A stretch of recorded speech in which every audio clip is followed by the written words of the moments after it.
अभी हम critical angle के बारे में बता रहे हैं जो लाइट चैप्टर में पढ़ना है। और इस चैप्टर का इस टॉपिक का सबसे बड़ा खासियत क्या है जानते हैं? इसमें आपका क्वेश्चन पक्का बनेगा और सही बनेगा। यदि आप थोड़ा सा समझ लिए हैं तो गलत नहीं बनेगा। दूसरा, टाइम बहुत कम लगेगा। खाली क्वेश्चन पढ़ने में जितना देर टाइम लगेगा बस वही टाइम लगेगा, क्योंकि इसमें न्यूमेरिकल सोल्व करना रेयर केस में आता है, जनरली थ्योरेटिकल क्वेश्चन आता है।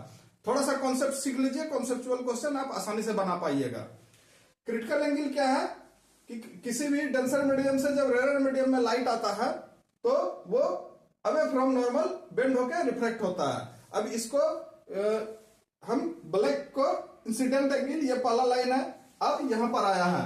अब इसको क्या करते हैं कि धीरे धीरे इंसिडेंस एंगल को बढ़ाते हैं। जैसा ही बढ़ाते हैं इस तरह से, देखिए ग्रीन वाला पैरेलल हो गया जहां पर दो मीडियम एक साथ हो रहा है और ये एंगल बढ़ गया। तो इसी केस को अब जो यहाँ एंगल बन रहा है ये सी, इसी को क्रिटिकल एंगल बोलते हैं, जब रिफ्लेक्टेड रे सरफेस के पैरेलल चला गया तो ये क्रिटिकल एंगल हो गया। अब इसको थोड़ा सा और यदि हम झुकाएंगे, इसको थोड़ा सा यदि और हम ऐसे झुकाएंगे तो देखिए ये फिर उसी मीडियम में चला जाएगा। दैट मीन्स क्रिटिकल एंगल से ज्यादा यदि इंसिडेंस एंगल हो जाए तो लाइट सेम मीडियम में रिफ्लेक्ट होकर चला जाता है, और इसी को बोलते हैं टोटल इंटरनल रिफ्लेक्शन, जो कि डायमंड में होता है। डायमंड इसीलिए चमकीला दिखता है। डायमंड टोटल इंटर, ये भी पूछता है, डायमंड टोटल इंटरनल रिफ्लेक्शन के कारण चमकीला दिखता है। लाइट उसमें घुसता है लेकिन फिर इंटरनल सरफेस से वो बाहर नहीं निकल पाता, इसीलिए अंदर चमकने लगता है। अब इसमें साइन C = 1/μ फॉर्मूला पढ़े होंगे। अब क्रिटिकल एंगल किस किस चीज पर डिपेंड करता है, एकदम यहां से ध्यान से सुनिए, यही क्वेश्चन आने वाला है एकदम इस साल कहीं ना कहीं पक्का पूछेगा। क्रिटिकल एंगल टेम्परेचर के डायरेक्टली प्रोपोर्शनल होता है। यदि इस सिस्टम का टेम्परेचर पूरा सिस्टम का बढ़ाएंगे तो क्रिटिकल एंगल भी बढ़ेगा। फिर क्रिटिकल एंगल लैम्डा यानी वेवलेंथ के डायरेक्टली प्रोपोर्शनल होता है। वेवलेंथ बढ़ेगा तो C भी बढ़ेगा। Wavelength means colour of light, ये याद रखिए।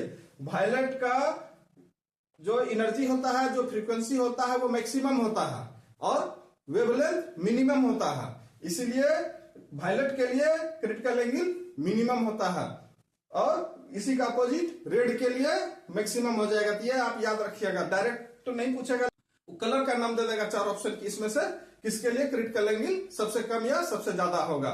वहां कंफ्यूज नहीं होना, इस बात को याद रखना। फिर से याद रखिए, C directly proportional to T, C directly proportional to lambda, बस इसमें और ज्यादा दिमाग नहीं लगाना है।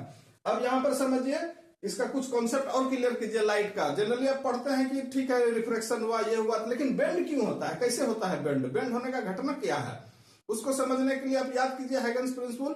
उसमें क्या बोलता है कि लाइट जो है लेयर के रूप में चलता है। यही हम इसमें लेयर दिखाए हैं। देखिए ये लेयर, पहला लेयर है, दूसरा लेयर डायरेक्शन से 90 डिग्री पर चलता है। लेयर ऐसे बनते बनते आएगा। तो आप इमेजिन कीजिए उस लेयर के बारे में जो कि जस्ट पहला इसमें इन करेगा। तो देखिए ये वाला पोर्शन यहां पर है, इसका पोर्शन इधर डॉटेड लाइन में आना चाहिए था, लेकिन अब घुसने के कारण इस मीडियम में स्पीड ज्यादा है तो ये वाला पोर्शन थोड़ा तेजी से चलेगा, ये वाला पोर्शन थोड़ा तेजी से चलेगा, जिसके कारण यहीं से ये बेंड होना चालू हो गया, इधर आ गया।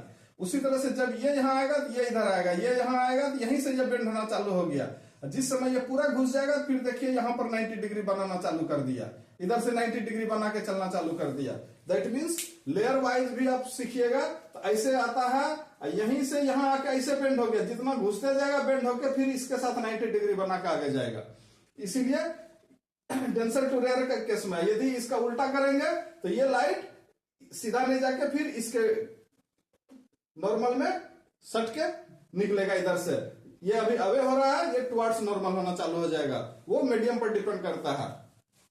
दूसरा इसमें सीखने वाला denser rare. Denser rare medium का डेंसिटी कोई लेना देना है, एकदम कंफ्यूज मत होइएगा। डेंसर और रेयर लाइट के स्पीड से लेना देना है। लाइट का स्पीड ज्यादा है तो रेयर, लाइट का स्पीड कम है तो डेंसर, एकदम हमेशा याद रखिएगा। नेक्स्ट क्लास में इसके आगे हम आपको यदि क्लास अच्छा लगा आप सब्सक्राइब कीजिए और हमारे साथ जुड़े रहिए। आपको नया वीडियो